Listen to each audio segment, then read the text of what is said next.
Merhaba arkadaşlar. Bugünkü kitap konumuz, merhaba evet. Bugünkü kitap konumuz bir bilim kurgu kitabı. George Orwell'ın 1984 diye bir kitabı. Bu yazarla daha önce tanışmamıştım. Bilim kurgu olduğu için aslında okudum. Bu kitap ne anlatıyor? Aslında bu kitap çok eski bir tarihte yazılmış. Çok da ünlüymüş, benim haberim yoktu. 1984 yılında basılmış bu kitap. Ve 1984 yıl, bir 10 yıl sonrasını anlatıyor.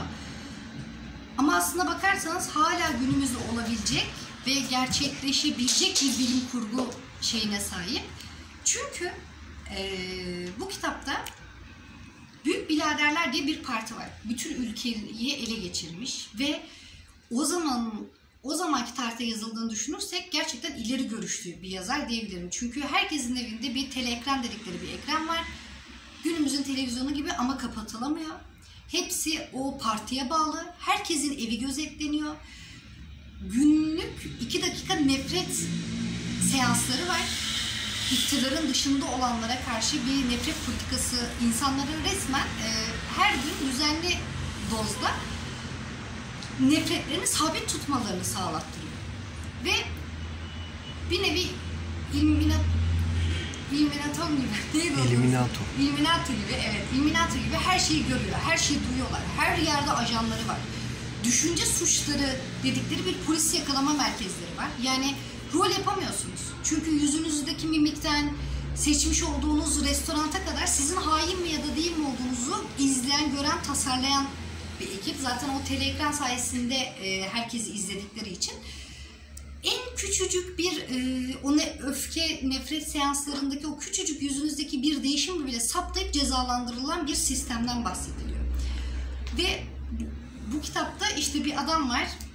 Artık bunların saçmalık olduğunu düşünen bir de bir kız arkadaşıyla tanışıyor. Çok akıcı bir kitap. Yani siyasi birçok şeye girmiş olmasına rağmen ilginç bir şekilde akıcı. Ayrıca sonunu merak ettiriyor. Yani bu parti düzeni daha ne kadar devam ettirebilir diye sona kadar okuyabiliyorsunuz. Sonunu söyleyeceğim. Çünkü etkilendim kitaptan gerçekten.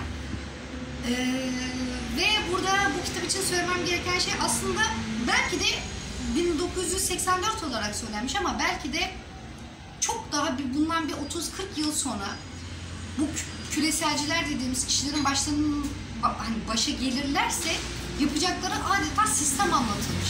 Her şeyi sistematik bir şekilde kontrolü. Bir cümle var mesela, çok etkilendim o cümleden. Diyor ki, geçmişi değiştirirseniz şimdiye hükmedersiniz. Şimdi hükmederseniz gelecek sizin elinizde olur diye. Çünkü öyle bir sistem ki geçmişteki çok şey değiştiriliyor. Arşivler, kitaplar, haber programları, yani bir insan ya geçmişte şöyle bir olay vardı deyip araştırmaya baktığı zaman geçmişin değiştirildiğini görüyor. Sadece zihindeki bilgiler kalıyor ve insan beyni zihnine ne kadar güvenebilir? Bütün bu aldatmacalarda hayır doğru buydu diye devam edebilecekler mi? Yani doğru bu deyip ısrar edip edemeyecekleri çok güzel bir psikolojik analiz yapılmış aslında. Kurgu çok hoşuma gitti. Genelde böyle siyasi tarzda bilim kurgular çok hoşlanmam ama kameraya bakmak istiyorum. Hoşlanmam ama bu kitap beni gerçekten etkiledi. Akıcı, bilim kurgu ve bir tık da böyle siyasal hani olabilecek şeyleri seven insanlar için okumalarını tavsiye ederim. Peki. Tam soracaktım şimdi. Evet. Bu gerçekten yaşanmış bir olay mı yoksa bilim kurgu mu diye bilim söyledim. Kurgu yani ileride olabilecek bir dünya düzeninden bahsediyor aslında. Anne burada senin en sevdiğin karakter hangisi? Ben buradaki en çok Isabella'yı seviyorum ama en şaşırtıcı olan Magnus. Şöyle hapşırıyor. Hapşırığında Isabella. Güzel. Buradaki en çok sevdiğim karakter aslında buradaki üzüldüğüm karakterdi, kahramandı. Çok mücadele verdi. Bir süre sonra geçmiş devamlı değiştirildiği zaman insan yaşadığı hayatın gerçek mi yoksa sahte mi olduğunu bile bir zihinsel kayma yaşayabileceğini gösteren bir kitap. Tamam.